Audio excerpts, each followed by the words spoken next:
Mafia don Shri Prakash Shukla की तरह बनने की चाह रखने वाले मुनीर को बिजनौर कोर्ट ने फांसी की सजा सुनाई है। राष्ट्रीय जांच एजेंसी के डीएसपी तंजील अहमद और उनकी पत्नी फरजाना की जान लेने के आरोप में मुनीर को सजा हुई है।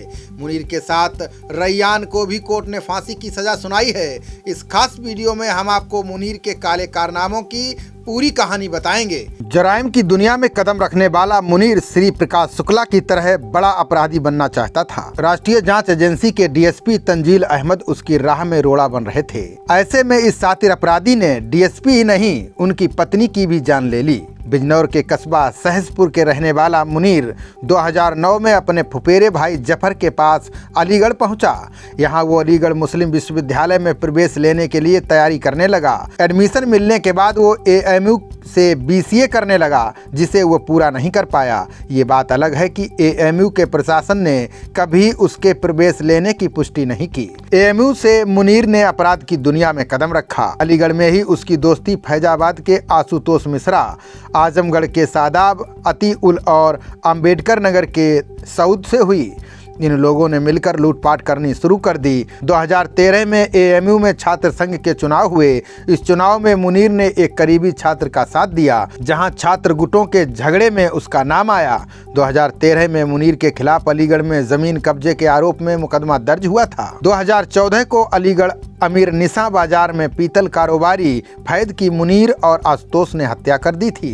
वहीं 16 सितंबर 2015 को एएमयू में छात्र आलमगीर की दिन दहाड़े हत्या हुई थी। हत्या की रिपोर्ट मुनीर, रैयान, सादाब और आशुतोष मिश्रा के खिलाफ दर्ज कराई गई। इस केस में मुनीर नहीं पकड़ा जा सका था। हत्या और लूट के बाद जब पुलिस पीछे लगी तो मुनीर अलीगढ़ छोड़कर बटला हाउस दिल्ली में किराए पर रहने लगा। यहाँ पर वो शाहीन बाग में सपरिवार रहने वाले एनआईए के डीएसपी तंजील अहमद के संपर्क में आया। तंजील अहमद सहसपुर के मूल निवासी थे।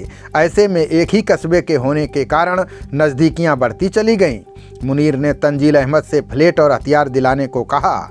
मुनीर ने पूछताछ में स्वीकार किया कि वो AK-47 खरीदने जा रहा था, जिससे पश्चिमी यूपी और एनसीआर में अपने ग्रुप का डंका बजा सके। हथियार खरीदने के लिए 29 नवंबर 2014 में कमला नगर दिल्ली में आशुतोष के साथ मिलकर मुनीर ने कैश वैन के गार्ड को गोली मारकर 1.5 करोड़ रुपए लूटे। उसने सादाब के साथ मिलकर धामपुर में PNB कैश वैन के गार्ड की गोली मारकर 95 लाख रुपए की लूट की। मुनीर को जानकारी मिली कि पुलिस उसे तलाश कर रही है।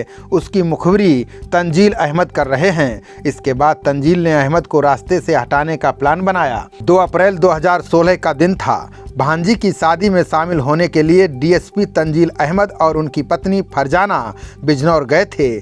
शादी से वापस आते समय मुनीर और उसके साथियों ने गोलियों से भूनकर डिप्टी एसपी की जान ले ली। इसके बाद राज्य और केंद्र सरकार में हड़कंप मच गया।